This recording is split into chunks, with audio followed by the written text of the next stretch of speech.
All the things you said yesterday are meaningless because they are exactly what you said in the 6 State of the Nation addresses you have given since you became president in 2018. None of the commitments you made during this State of the Nation addresses have been met.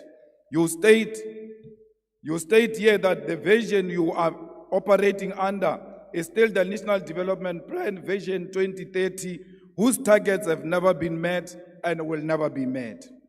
The NDP had targeted to create a certain number of jobs, but joblessness has increased. The NDP target was to reduce unemployment by 14% in 2020, but today unemployment is 32.9% and more than 12 million people are jobless. Even if you meet the target tomorrow of achieving 14% unemployment, the fact of the matter is you miss the target here. The NDP target was to reduce poverty from 39% by 2030, but poverty today is more than 50%. More people live on poverty under your presidency than any other period in the past 30 years. The NDP target was 10% of the GDP for infrastructure investment, but between 2010 and 2022, public sector infrastructure investment was not more than 5.8%.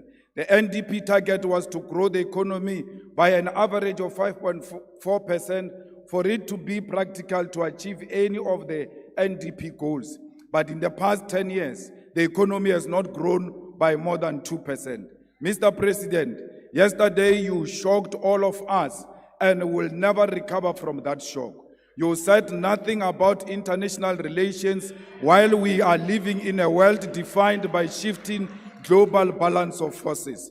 The West, under the guidance and protection of the United States of America, is agitating for a world war, which will be defined by recolonization of the African continent and the global South. And you never said anything about that. There is an ongoing aggressive war by apartheid Israel over Palestine, and you never said anything about that because your coalition partners are all fanatics of a Zionist apartheid Israel. Shame on you that you said nothing about the genocide committed right in front of us because Olabaposo. You chose glory over the dying children and women of Palestine because you are scared to offend your coalition partners. President Mandela, a close friend of President Arafat, who you said we must celebrate yesterday, should be turning in his grave. The trade embargo against Cuba is still intact, and despite the fact that Cuba played a role in the struggle against apartheid, you never said anything about that. There is instability in the Democratic Republic of Congo, and South African soldiers are dying in that war, and you never said anything about that. There is a real threat of instability in the entire SADC region, and you never said anything about that. There is loss of life in South Sudan, but you had nothing to say about that. The BRICS Forum has been joined by additional countries such as Saudi Arabia, Ethiopia, Egypt, Argentina, Iran, and United Arab Emirates. And you never said anything about how South Africa should maximize these strategic relations to grow the economy. The North Atlantic Treaty Organization, NATO, is agitating for a world war through its admission of Ukraine into NATO alliance, and you never said anything about that. This is happening while South Africa has discovered strategic oil and gas natural resources, which in itself, Minister Mantashe, is a cause for global security. But your president said nothing about that. Even if the global balance of forces does not matter to you, there is nothing tangible you said about the high levels of crime happening in South Africa. In the past year, South Africa had more than 27,000 murder cases, and you never said anything about that. Are we being handed over to the imperialist takeover as South Africa? Mr. President, there are more than 300,000 students who have passed and attained their certificates, diplomas, and degrees, but all universities and universities of technology, huge amounts of money. We must cancel student debt and introduce free decolonized education now. You claim to have created 2 million jobs through your presidential employment stimulus, but there are no additional 2 million jobs that were created since you took office in 2018. And if you want to argue this point, go and argue with Stats SA.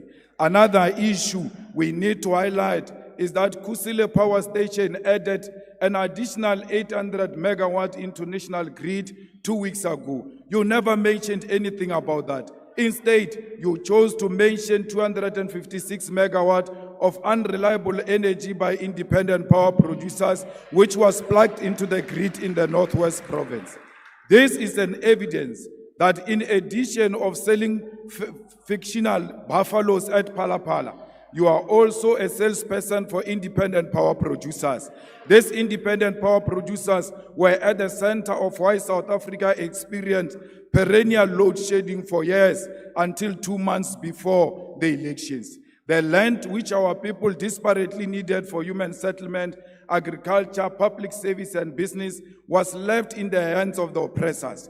Our people were told about willing buyer, willing seller, in a situation where violence and genocide were used to learn the dispossession of the Khoi, the San, and all indigenous people of our country. We'll amend Section 25 of the Constitution in our lifetime to allow expropriation of land without compensation.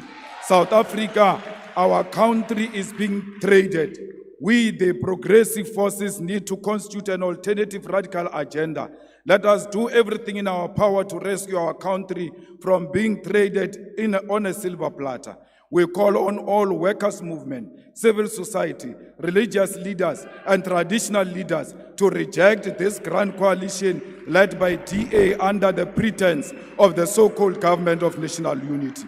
We as the EFF will not form part of a factional and a decoy of the so-called national dialogue, which happens after the government has already committed budgets and programs to this agenda.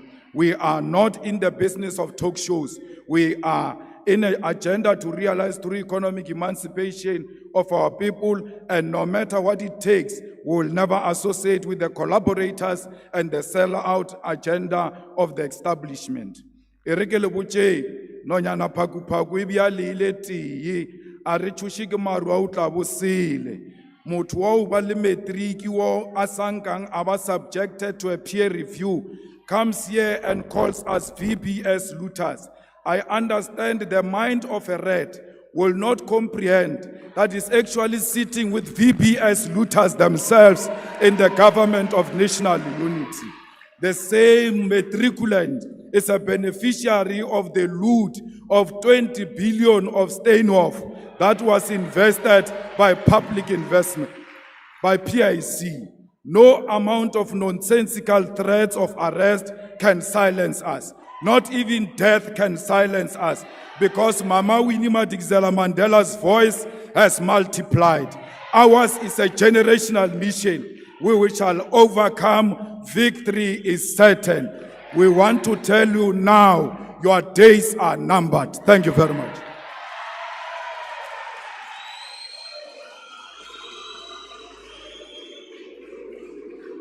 Order, honorable members.